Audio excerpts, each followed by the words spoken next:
Bismillahirrahmanirrahim. Assalamualaikum warahmatullahi wabarakatuh.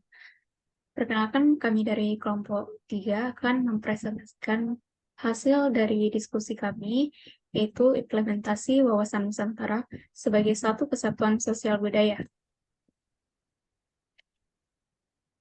Namun yang pertama-tama perkenalkan anggota kelompok kami, yaitu Andi Nurul Widayana Aris, Panitza Aulia Zafitri Hussein Lahud, Muhammad Raditya Horeza, Muhammad Fatarud Adisya Taswin, Anugerah Maulidia Has, Nur Fadila, saya sendiri Nur Wahidah Hasan, dan Andi Nafla Nisrina.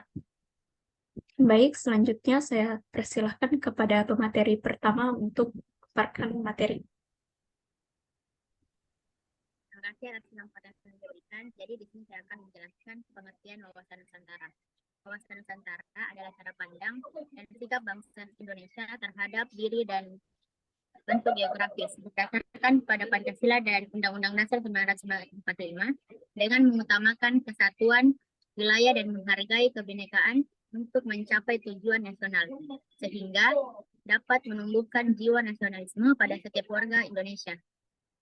Memperkenalkan wawasan Indonesia dalam kehidupan sosial budaya akan mengarah pada pengakuan terhadap segala bentuk perbedaan sebagai suatu kenyataan dan anugerah dari Tuhan. Selain melakukan implementasi, perlu juga dilakukan permasyarakatan materi wawasan Nusantara kepada seluruh masyarakat Indonesia yang dilakukan dengan cara menurut sifat atau cara penyampaian yang pertama secara langsung dengan ceramah dan diskusi, yang kedua secara tidak langsung dengan media elektronik.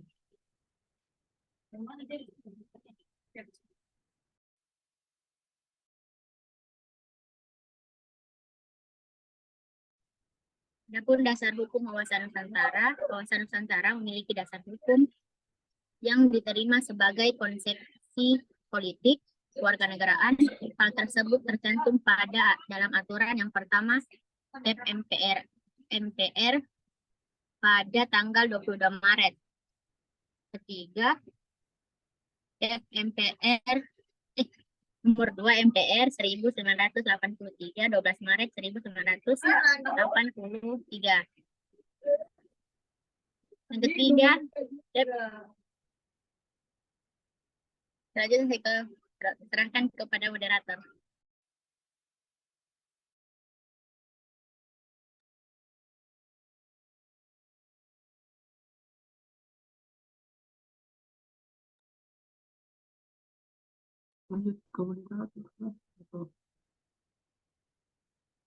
Baik, tujuan wawasan Nusantara. Wawasan Nusantara memiliki dua tujuan utama, yaitu satu tujuan nasional sesuai dengan Undang-Undang Dasar 1945, dan kedua tujuan ke dalam, menjunjung tinggi kepentingan nasional dan kepentingan kawasan, menyelenggarakan dan mensejahterakan kedamaian dan budi luhur serta martabat manusia di seluruh dunia.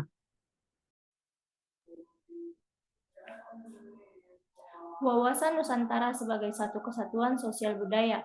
Aspek sosial budaya. Indonesia merupakan negara yang terdiri atas ratusan suku bangsa yang masing-masing memiliki adat istiadat, bahasa, agama, dan kepercayaan yang berbeda-beda. Keberagaman tersebut mengandung potensi konflik sosial yang besar apabila tidak diatur dengan baik. Fungsi wawasan Nusantara. Wawasan Nusantara sebagai panduan pedoman acuan bagi bangsa Indonesia dalam kehidupan bernegara.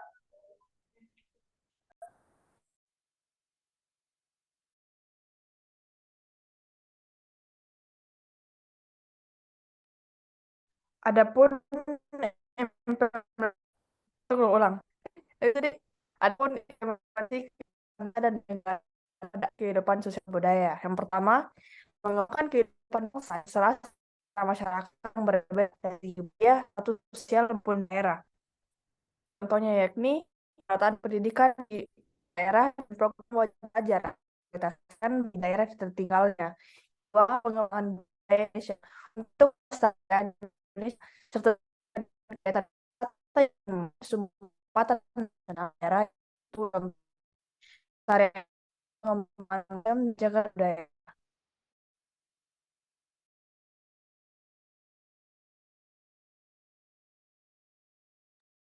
Baik, selanjutnya yaitu ancaman wawasan Nusantara dalam bidang budaya. Yang pertama, gaya hidup konsumtif. Gaya hidup konsumtif yaitu menghabiskan uang secara berlebihan untuk membelanjakan barang atau jasa. Bahkan pengeluaran ini bisa melebihi dari batas finansial. Yang kedua yaitu munculnya hedonisme. Hedonisme ini muncul diakibatkan oleh gaya hidup konsumtif. Tujuan dari hedonisme sendiri yaitu untuk memperoleh kesenangan dan kepuasan. Dan yang ketiga yaitu adanya sikap individualisme. Dan yang keempat adalah westernisasi.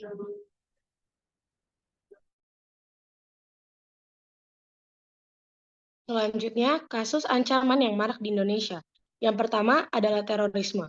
Menurut Undang-Undang Nomor 25 Tahun 2003 tentang pemberantasan tindak pidana, terorisme adalah setiap tindakan dari seseorang yang dengan sengaja menggunakan kekerasan atau ancaman kekerasan yang menimbulkan suasana teror atau rasa takut terhadap publik secara luas. Tindakan dengan cara merampas kemerdekaan atau menghilangkan nyawa dan harta benda orang lain atau menghancurkan objek-objek vital yang strategis atau fasilitas publik atau internasional tersebut, bahkan menimbulkan korban yang bersifat massal. Contoh kasusnya adalah bom Surabaya tanggal 13 sampai 14 Mei 2018. Kasus yang kedua, separatisme. Separatisme adalah suatu gerakan untuk mendapatkan kedaulatan dan memisahkan suatu wilayah atau kelompok manusia dari satu sama lain. Separatisme adalah paham berupa suatu gerakan untuk membuat negaranya sendiri. Contoh kasus organisasi Papua Merdeka (OPM).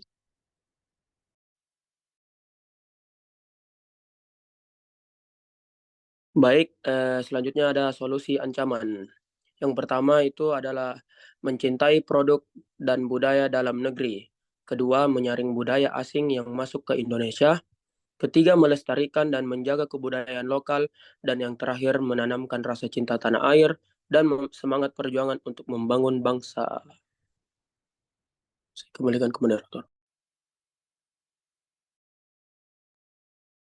Baik, itulah tadi pemaparan dari hasil materi kami. Sekian, terima kasih. Saya akhiri. Wabillahi taufiq wal hidayah. Wassalamualaikum warahmatullahi wabarakatuh.